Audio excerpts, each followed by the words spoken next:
आज सिंध कैबिनेट की भी एक मीटिंग थी, उसके बारे में भी मुझे कुछ आप लोगों से बात करनी है। और उसके अलावा जो सबसे इम्पॉर्टेंट मसला जो मैं समझता हूँ इस वक्त है, जो कि दुनिया भर में चल रहा है, तो उसकी मैं समझे वो मेरे कोई प्रेस कॉन्फ्रेंस के एजेंडा में वो चीज़ नहीं थी, लेकिन मैं चाहता हूँ क्योंकि एक इसको अपना फ़र्ज़ समझ के सब लोगों को इल्म हो कि एक इन्फ्लुएंजा जो है बीमारी वो बहुत ज़्यादा फैल रही है। इन्फ्लुएंजा बीमारी, और सिर्फ ये पाकिस्तान में नहीं, ये बरतानिया में भी, दुनिया के दीगर ममालिक में भी ये बीमारी फैल रही है। और पाकिस्तान में भी बहुत ज़्यादा जो है ये बीमारी फैल रही है। आज भी हम कैबिनेट मीटिंग में बैठे थे, तो हमारे, मैं अभी नाम नहीं लूँगा, लेकिन हमारे कोई मिनिस्टर साहब थे या जो एक सेक्रेटरी साहब, उनको भी इसका इन्फेक्शन जो है वो हुआ है। तो ये इसके इन्फेक्शंस बढ़ रहे हैं इन्फ्लुएंजा बीमारी के। तो मेरी गुजारिश होगी पूरे तमाम हमारे पाकिस्तानियों से, हमारे भाइयों से, हमारी बहनों से, हमारे बच्चों से, कि जिस तरह आप कोविड में एक डिस्टेंस रखते थे, आप अभी भी एक सोशल डिस्टेंस रखें, कोशिश हो सके तो मास्क पहने और हाथ मिलाने से सख्ती से गुरेज करें, क्योंकि इसका जो असर होता है वो 10 दिन तक चलता है। और उस 10 दिन में आप, इसकी शुरुआत जो होती है वो थ्रोट से होती है, कि मतलब और भी शुरुआत हो सकती है। मैं कोई एक्सपर्ट या डॉक्टर नहीं हूँ, लेकिन जो मैं कोई 8-10 लोगों से जिनसे मेरी बातचीत हुई है, उन्होंने सेम सिम्टम्स बताया कि जी गले में खराश शुरू होती है, फिर बुखार होता है, फिर जो है फिर और तकलीफ होती है, फिर आपकी जो हड्डियाँ वगैरह है उसमें भी होता है। और खुदा ना खास्ता, जिसका एक वर्स्ट पार्ट है कि अगर सही क्योर ना किया जाए तो खुदा ना खास्ता ये आपके लंग्स को बुरी तरीके से अफेक्ट कर सकती है। तो आपके लंग्स को बुरी तरीके से अफेक्ट हो सकती है। अनफॉर्चुनेटली अभी तक पूरी पाकिस्तान की भी, मैं कहूँगा कि हमारी पाकिस्तान की गवर्नमेंट और सारी जो गवर्नमेंट ने अभी तक इसको प्रॉपरली इसको उसकी तशरीह नहीं की है, लेकिन मैं एज अ फ़र्ज़ एक इंसानियत के नाते मैं फ़र्ज़ समझता हूँ कि पूरे अपने पाकिस्तानी भाइयों को, बहनों को, सबको बताऊँ कि जी मेहरबानी करके एहतियात करें। और अगर आपके घर में भी किसी को ये सिम्टम्स हैं तो थोड़ा उससे आइसोलेशन करें, क्योंकि जिस तरह मैं इसको कंपैरिजन नहीं दे सकता कोविड से, लेकिन ये भी उस बहुत स्प्रेडली फैल रहा है। तो ये एक चीज़ थी। दूसरी चीज़ जो इम्पोर्टेंट वो ये थी कि वो भी एक पब्लिक अवेयरनेस भी है। हमने एक नमल उमर एक एक्ट जो सिंध असम्बली ने पास किया था, वो हमने असम्बली ने पास तो किया, हमने उसकी तशहीर भी कर दी, लेकिन लोगों को अभी उसका सही वो इल्म नहीं है। तो मैं थोड़ा उसके बारे में भी आपको बताना चाह रहा हूँ कि उस एक्ट के बाद अगर किसी का भी, पूरे सिंध भर में ही नाफिजुल अमल है, किसी का खुदा न खासा कोई एक्सीडेंट हो जाए, किसी को कोई गन शॉट हो जाए, किसी की कोई मोटरसाइकिल से कोई स्लिप हो जाए, किसी को सीरियस इंजरी हो जाए, तो आपको ज़रूरी नहीं कि फौरी तौर पर आप जो है वो सरकारी हॉस्पिटल ढूंढें। आप किसी भी प्राइवेट हॉस्पिटल में जा सकते हैं। किसी गन शॉट पे खुदा न खास्ता, किसी सीरियस एक्सीडेंट में अगर आप समझते हैं कि आप बहुत बुरी तरह ज़ख्मी हो गए हैं, और ये मैं उन लोगों के लिए भी बोल रहा हूँ क्योंकि हौसला ज़ख्मी जो हो वो बेचारा वो कॉन्शियस ना हो, जो आवाम अगर सुन रही है मेरी इस प्रेस कॉन्फ्रेंस को, तो पूरी सिंध भर के अवाम के लिए कि ये हुकूमत सिंध ने ख़ास तौर पर ये नमल उमर एक्ट जो बनाया था, उसका मकसद ये था कि हर आदमी को इन केस ऑफ खुदा न खासा एनी एमरजेंसी, जो एक्सीडेंट की बात कर रहा हूँ, नेचुरल बीमारी की बात नहीं कर रहा हूँ, आप किसी भी प्राइवेट हॉस्पिटल में जा सकते हैं। वहाँ पे आपसे कोई सर्टिफिकेट नहीं मांगे जाएंगे जो पहले सर्टिफिकेट मांगे जाते थे। पुलिस कंप्लेंट नहीं मांगी जाएगी खुदा न खासा अगर आप किसी गन शॉट में या किसी और चीज़ में गए हैं। और वो इलाज के जो पैसे हैं वो हुकूमत सिंध भरेगी। जो ट्रीटमेंट होगी, अगर आप किसी भी, मैं हॉस्पिटल का नाम नहीं ले रहा, किसी भी उस जगह पे जो ट्रीटमेंट होगी उसके पैसे हुकूमत सिंध भरेगी। आपको जो है उसमें आपको जो है, और पुलिस की जो मेन इंपॉर्टेंट चीज़ है, फर्स्ट एड की भी इतनी ज़रूरत नहीं होती, मतलब एक लिमिटेड होती है, लेकिन मेन चीज़ होती है ये पहले पूछते दीजिए कि अगर आप ये गन शॉट है या क्या, तो पहले पुलिस कंप्लेंट लेके आओ। तो अब जब तक बंदा थाने में जाए, थाने से कंप्लेंट लेकर आए, तब तक ज़ख्मी क्या करे। तो उस चीज़ में ये एक और अवेयरनेस की बात है। तो मैं समझता हूँ कि इसको बहुत ही इम्पोर्टेंट तरीके से जो है वो मद्देनज़र रखा जाए। तीसरा जी, आज कैबिनेट का एक मुख्तसर आइटम था, और उसमें जो भी सिंध असम्बली से बिल पास हुए थे जो कि हमने भेजे गवर्नर साहब को, गवर्नर साहब ने उस पर एतराज़ात लगा कर वापस कर दिए थे। आज कैबिनेट ने एक एक गवर्नर साहब के एतराज़ को गौर से पढ़ा और उसको गौर से देखा, और उसके बाद कैबिनेट ने ये उन सारे एतराज़ात को जो है वो मुस्तरद करके वो अब चले जाएंगे असेंबली में दोबारा, और असेंबली जो है मंडे को पीर के रोज़ इजलास है, और इंशाअल्लाह ताला मंडे को वो बिल पास हो जाएंगे, और बिल पास होके फिर वापस गवर्नर साहब को भेजे जाएंगे। इसमें मैं एक चीज़ बात करूँ, कुछ इस तरह के भी बिल्स थे जिन पे एतराज़ात थे, जिन पे उस पर जो हमारी स्टैंडिंग कमेटीज़ हैं जिसमें मुत्तहिदा कौमी मूवमेंट भी शामिल थी, उनकी भी रजामंदी वहाँ पे शामिल थी। इस तरह के बिल्स हैं।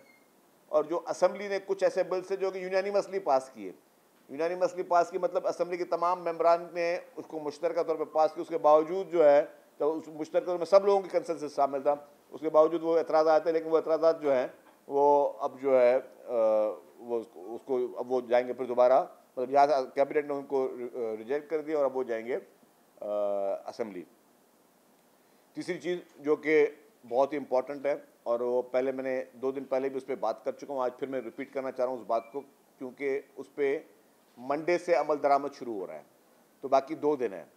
तो मैं ये चाहता हूँ कि अगर किसी ने वो चीज़ पहले नहीं सुनी तो अब सुन ले। सिर्फ 2 दिन रहते हैं आप लोगों के पास, आप बराए मेहरबानी जितने भी हमारे शहरी हैं कि डिस्प्ले ऑफ वेपन पे सख्ती से पाबंदी है। मंडे से कोई भी शख्स जो है वो उसमें नज़र आया डिस्प्ले ऑफ वेपन में, वो अरेस्ट हो जाएगा।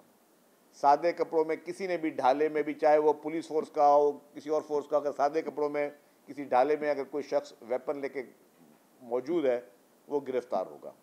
इसी तरीके से अनरजिस्टर्ड गाड़ियाँ फौरी तौर पर इम्पाउंड करने का एक्शन जो है वो मंडे से शुरू हो जाएगा।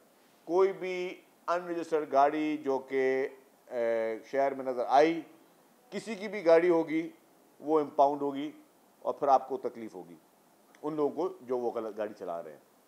इसी तरीके से मैं फिर वो एक दफ़ा शॉर्ट में रिपीट कर रहा हूँ कि कार शोरूम का कोई भी मालिक गाड़ी जो है वो आप भले बेच लो, लेकिन वो गाड़ी शोरूम से बाहर तब तक नहीं निकल सकती जब तक वो रजिस्टर्ड ना हो। क्योंकि ये रिसेंटली ये बिल असेंबली ने पास किया, और ये भी जब मुझे याद है मैं एक्साइज मिनिस्टर था तब हमने ये इसका ड्राफ्ट बनाया था, और ये भी पाकिस्तान में वाहिद असेंबली है जिसने ये पास किया है। ये ना पंजाब में बिल है, ना खैबर पख्तूनख्वा में था, ना बलूचिस्तान में था, हाँ दुनिया के सारे ममालिक में था। तो ये पहला सूबा था सिंध जिसने ये चीज़ शुरुआत की कि गाड़ी शोरूम से तब निकलेगी जब गाड़ी रजिस्टर्ड हो। अगर गाड़ी रजिस्टर्ड नहीं होगी तो वो शोरूम से नहीं निकलेगी। तो ये जो है ये भी हम ये क्रेडिट में मैं कहूँगा सिंध हुकूमत का कि उसने ये अवेयरनेस भी इस तरीके से इसको शुरू किया है। इसके साथ साथ गाड़ियों की फ़िटनेस सब पे बहुत लाजिम है, वो सब ने ज़रूरी तौर पे करनी है। हमने अभी ट्रांसपोर्टरों से भी मीटिंग की है, जो ट्रक एसोसिएशन वाले, ट्रालर्स एसोसिएशन वाले, डंपर एसोसिएशन वाले, उनसे भी रिसेंटली हमारी मीटिंग हुई है, और उन्होंने भी अग्री किया है कि जी वो इस पूरे जितने भी कवानीन बनाए जाएंगे उसकी पासदारी करेंगे। तो ये नहायत ही इम्पॉर्टेंट चीज़ें हैं। इसमें हम समझते हैं कि इसमें हम सबको पूरे तमाम शहरियों को उसमें वो करना चाहिए। जो एक और इम्पॉर्टेंट चीज़ जो मैं आखिरी बात कहूँगा वो है कि हमने कहा है कि जी बग़ैर ड्राइविंग लाइसेंस के कोई गाड़ी शहर में नज़र आई तो ड्राइवर जो है वो ही विल बी अरेस्टेड। और ख़ास तौर पर जो कम उम्र बच्चे हैं उनके लिए वालिदैन खुदारा, मैं उन पेरेंट्स को कहता हूँ, अगर आपको अपनी औलाद से प्यार है, अगर आपको अपनी औलाद अच्छी लगती है, अगर आप समझते हैं कि आपकी औलाद जो है वो आपके लिए काबिल कबूल है, तो बराए मेहरबानी उनको बग़ैर ड्राइविंग लाइसेंस के या अंडर एज बच्चों को ड्राइविंग ना दें। वो गिरफ्तार होंगे, उनको आप नहीं छुड़वा सकेंगे। मैं एक लाउड एंड क्लियर मैसेज दे रहा हूँ कि कल को कोई समझता है कि जी मैं किसी न किसी असर पे या कोई बासर शख्सों को छुड़वा सकूँ, वो नहीं छुड़वा सकेंगे। तो आप सब लोगों को वालिदैन के लिए खुदारा ये सख्त मैसेज है कि अंडर एज बच्चों को और वो लोग जिनके पास लाइसेंस नहीं है वो गाड़ियाँ ना चलाएं, खामा खाई आप अपने लिए प्रॉब्लम ना करें और ना पुलिस को और ट्रैफिक पुलिस की इनकी एक्सरसाइज में इजाफा करें। तो ये चंद गुजारिशात थी जो मैंने कहा कि आप लोगों से मैं शेयर करूं, और अगर इसके बाद अलावा कोई आपको सवाल है तो आप पूछ लें। अच्छा सर, ये बता दें कि ये जो यूनिवर्सिटीज और बोर्ड्स वाला जो सिलसिला है, इस पर कुछ नाम भी आ रहे हैं पेशगी कि फलां साहब को कोई अस्त्री साबिका शख्सियात के नाम भी आए हैं कराची बोर्ड के हवाले से। तो ये क्या पहले से कोई मनसूबाबंदी आप लोगों ने सिंध हुकूमत ने करके रखी है कि ये बिल पास होगा और एकदम से फिर रात को नोटिफिकेशन आ जाएगा? अच्छा, कोई ऐसा नाम नहीं है। आपको कहीं आए होंगे, लेकिन मेरे पास कोई ऐसा नाम नहीं है, ना ही काबीना के पास ऐसा कोई नाम है, ना कैबिनेट जो है वो कोई इस तरह की चीज़ है। जो भी अहलियत रखता होगा कोई भी शख्स, मैंने कहा कि वाइस चांसलर जो है वो प्रोफेसर भी बन सकता है, मना नहीं किया कि प्रोफेसर नहीं बन सकता, वाइस चांसलर ब्यूरोक्रेट भी बन सकता है, वाइस चांसलर सहाफ़ी भी बन सकता है, वाइस चांसलर कोई अगर ऐसा सियासतदान है जो बाकायदा इतना काबिल है और आप समझते हैं वो चीज़ एडमिनिस्ट्रेशन और तालीम पे उबू रखता है, वो भी बन सकता है। हर पाकिस्तानी वाइस चांसलर बन सकता है, जो भी जिसके पास वो डिग्रियाँ, वो PhDs होंगी, वो जो जो एक्सपीरियंस मांगा गया है वो होगा, वो बन सकता है।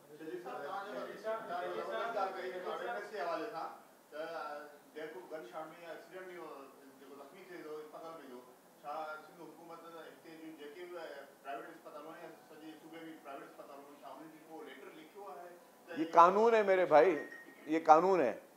गन शॉट या कोई भी हो, ये कानून है और कानून पे आप लेटर लिखने की जरूरत नहीं है। कानून मतलब ये सबका पे अमल है। लेट्स सपोज अगर कोई आप कानून लॉ करोगे, आज आप लॉ ब्रेक करोगे, ट्रैफिक आप सिग्नल तोड़ोगे और आपको ट्रैफिक वाला रोकेगा, आप उसको ट्रैफिक वाले को ये नहीं बोलोगे यार तुमने मुझे लेटर लिखा था पहले कि यार रेड लाइट पे बंद हो रहा है, नहीं हो रहा। तो ये जब कानून किसी भी मुल्क में कानून होता है तो वो लागू होता है। लॉ का मतलब क्या होता है? लॉ का मतलब है कि मतलब वो है, वो कानून है, वो आपने उसकी पासदारी करनी है। जी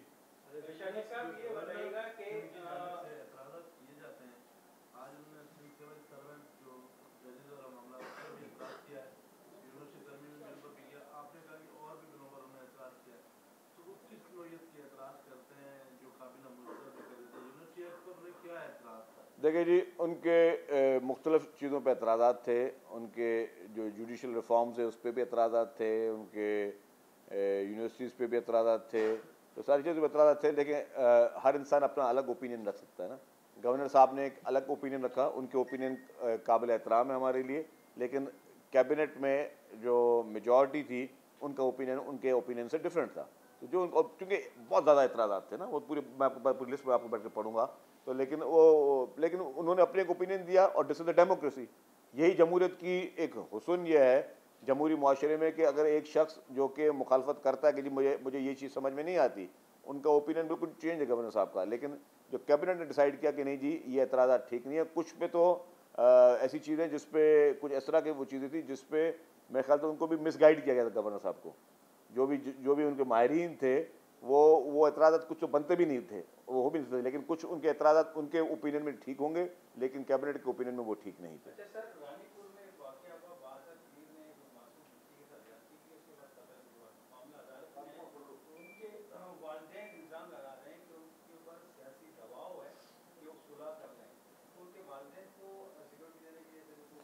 देखिए जी, ये वाक़या मेरी इन्फॉर्मेशन में नहीं है, मैं आपसे गलत बात नहीं करूँगा, लेकिन एक बात मैं आपको हल्फिया कह दूँ, अगर किसी बच्ची के साथ ज़्यादती हुई है ना, तो कोई भी मुल्क का कोई ताकतवर तरीन शख्स भी कहे कि सुलह कर दें तो सुलह नहीं होगी। जो प्रोटेक्शन उसकी फैमिली को मिलने होगी वो इमीडिएटली या तो मिल चुकी होगी, अभी तक नहीं मिली होगी तो आपकी इस प्रेस कॉन्फ्रेंस के बाद मिल जाएगी, लेकिन मैं ये गारंटी दे दूं कि कोई प्रेशर नहीं होगा कि जब सुलह करने के लिए अगर किसी बच्ची के साथ ज्यादती हुई है।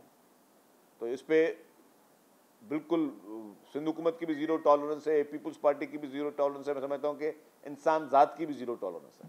ये बता दें कि शहर को साफ सुथरा करने के लिए लाहौर की तर्ज पर एनक्रोचमेंट करने का हुकूमत ने फैसला किया है। करने का नहीं, ख़त्म करने का।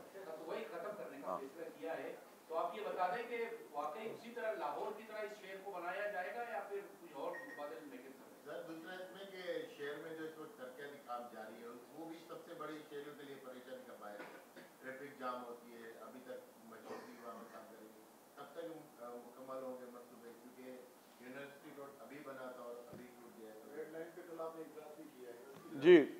तो पहले आपको सवाल था कि जी किसी शहर का नाम लिया, कराची की एक अपनी तारीख है और इंशाल्लाह ताला जिस तरह कराची पे काम हो रहा है, जिस तरह आपकी शाहराह भुट्टो बन रही है, जिस तरह आपके बाकी मेगा स्कीम्स कराची में आ रही हैं, कराची इंशाल्लाह पाकिस्तान का मॉडर्न और मॉडल तरीन जो है वो शहर बनने जा रहा है। डेफिनेटली चैलेंजेस हैं, चैलेंजेस को वो किया जा रहा है। मैं आपको ये बता दूं कि आपको पता कि ये पाकिस्तान का वाहिद शहर है यहाँ पे इस वक्त जो गार्बेज कलेक्शन हो रही है 200 से ज़ायद जो है आपकी ईवी गाड़ियाँ हैं जो कि गार्बेज कलेक्शन कर रही हैं। 200 से ज़ायद ईवी गाड़ियां हैं जो गार्बेज कलेक्शन कर रही हैं कराची से। इसी तरीके से भाई ने बात की कि कराची तरक्याती जो काम चल रहे हैं, यस चल रहे हैं, रेड लाइन का पे भी काम चल रहा है। अब अभी जाके मेरे पास डेली रिपोर्ट आती है, प्रोग्रेस रिपोर्ट। इश्यूज हैं, अब इशू क्या है, अब कुछ इश्यूज मैं नहीं चाहता कि बैठ के मैं यहाँ पे भी डिस्कस करूँ, लेकिन आपने क्योंकि वो बात पूछी तो मैं बताऊँ। सिविल एविएशन हमें काफ़ी जगहों पे इजाज़त नहीं दे रही है, और वो काम ये कि एक ड्रेनेज लाइन थी वहाँ पे, ड्रेनेज लाइन आधी बन चुकी है, आधी बन चुकी है, बिलियंस ऑफ, उसका मतलब उसकी डिज़ाइनों पे ये क्या होता है मैं आपको समझाऊँ ताकि कुछ लोगों को पता चले। लोग समझते हैं यार बहुत आसान चीज़ है। मैं आपको एक बात बता दूँ, महकमा ट्रांसपोर्ट की वजह से 1 घंटा भी प्रोजेक्ट लेट नहीं है। महकमा ट्रांसपोर्ट की वजह से रेड लाइन 1 घंटा भी लेट नहीं है। हाँ पहले था, केयरटेकर गवर्नमेंट में था, केयरटेकर गवर्नमेंट में इस पर एक तिनका भी नहीं लगा, जो महकमा ट्रांसपोर्ट की क्रिमिनल निग्लिजेंस थी, क्योंकि वो डिगिंग हो चुकी थी, वो नहीं करना चाहिए था उनको। लेकिन इस पीपुल्स पार्टी जब भी गवर्नमेंट है, जब मिनिस्टर्स मौजूद हैं, तो 1 घंटा भी डिले नहीं। हमने एक एक चीज़ पे डेली प्रोग्रेस रिपोर्ट्स आती है। अब मैं बैठ के साथ वो ट्वीट करता रहूँ या रोज़ उस पर बात ब्रीफिंग देता रहूँ, मुनासिब नहीं लगता। हमारे कॉरिडोर में अब सिविल एविएशन का कॉरिडोर भी है। अब सिविल एविएशन ने हमें मना किया हुआ कि जी जो, और आधा काम हो चुका जी, काम आप ना करें अभी हम, क्योंकि ये जो BRT लाइन है, ये BRT लाइन हम उसको एक इंटरनेशनल लेवल की top of the line BRT line बनाना चाह रहे हैं। हम चाह रहे हैं जो BRT पे बैठे तो वो एयरपोर्ट तक जाए, और एयरपोर्ट से अगर उसने किसी पाकिस्तान में कहीं सफ़र करना है या दुनिया में कहीं जाए तो वो उसी BRT लाइन में, मतलब वो गया तो उसका एक्सेस वहाँ तक हो। अब वो वहाँ पे भी कुछ प्रॉब्लम आ रहे हैं। खैर मुनासिब नहीं है कि मैं, क्योंकि मैंने लेटर उनको ऑलरेडी एक लिख दिया है सिविल एविएशन अथॉरिटी को कि जी आप ये नहीं कर सकते, और एक चीज़ हमारी ऑलरेडी हुई है, अब आप उस पर नहीं कर सकते। बीच में कुछ शरारतें हैं, उनको भी हम ठीक कर रहे हैं। मकसद ये कि ये मैं फिर बता रहा हूँ कि कराची की तरक्याती काम जो है वो अच्छी स्पीड में चल रहे हैं। मैंने वही कहा कि एक और BRT लाइन है ना, येलो लाइन, वो हम टाइम से पहले जो है वो कंप्लीट करने जा रहे हैं। और जहाँ पे चैलेंजेस नहीं है, जहाँ पे चैलेंजेस हैं वहाँ पे डिले आ रही है, और चैलेंजेस शहर में काम करना बहुत मुश्किल है। अब हमारे पास इसी रेड लाइन BRT में जो है एक पोर्शन ये है कि जी एक टैंक बननी है, आधी टैंक फेडरल गवर्नमेंट ने बनानी है, आधी टैंक सेंट्रल गवर्नमेंट ने बनानी है। तो मैंने उनको कहा कि कल मेरी जो मीटिंग, मैंने कहा यार या तो हम पैसे देते फेडरल गवर्नमेंट को कि बोलो पूरी टैंक आप बना लो, या तो उनको बोलो हमें पैसे दें हम बना दें, कोई एक बनाए। कि कब मैंने बनानी कब आपने बनानी, अब ये चीज़ें यहाँ पे नहीं चल सकती हैं। मतलब इंक्रोचमेंट के इशूज़ थे, बहुत सारे इशूज़ थे। कराची एक मेट्रोपॉलिटन शहर है, कराची का आप मुवाजना पाकिस्तान के किसी शहर से कर ही नहीं सकते, क्योंकि यहाँ पूरा पाकिस्तान का इन्फ्लक्स यहाँ आता है, पूरा पाकिस्तान डिपेंड कराची पे कर रहा होता है। मतलब अगर इसी तरीके पूरी दुनिया में आप इंटरनेशनल जहाँ पे भी देख लें, वहाँ ट्रैफिक के चैलेंजेस आपको पूरी दुनिया में के बड़े मेट्रोपॉलिटन में यही में नजर आएंगे। मैं बड़े शहरों का नाम नहीं लेना चाहता, आप जहाँ पे आप 5-6 बजे वहाँ पे भी जाएँ तो वहाँ पे आपको 2-2 घंटे में लोग घर पहुँचते हैं। तो ये वो चैलेंजेस यहाँ पे भी है, लेकिन उसको हम लोग, हाँ ये है कि गवर्नमेंट की नेक नीति होनी चाहिए है, गवर्नमेंट की तरफ से कोई बदनीति नहीं होनी चाहिए, नहीं है, कोई और छुपा हुआ कोई मोटिव नहीं होना चाहिए, नहीं है, नेक नीति से काम करना है, आप करें आप।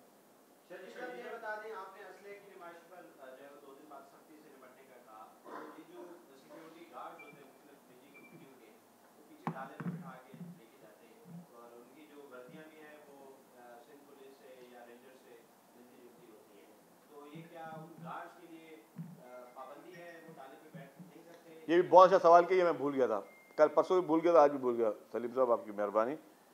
अच्छा, कोई भी सिक्योरिटी गार्ड किसी भी कंपनी का हो, अपनी यूनिफॉर्म में भी है, वो गाड़ी के अंदर बैठेगा वेपन लेकर।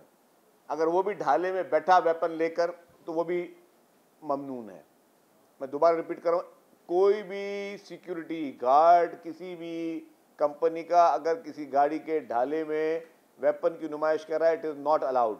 उससे या तो गाड़ी के अंदर बैठे, या जो मोबाइल होती है उस तरह कंसील इस तरह बैठे, बाकी ढालों में बैठकर आप पब्लिक की तरफ इशारा करके आप गन्स को नहीं लेके जा सकते।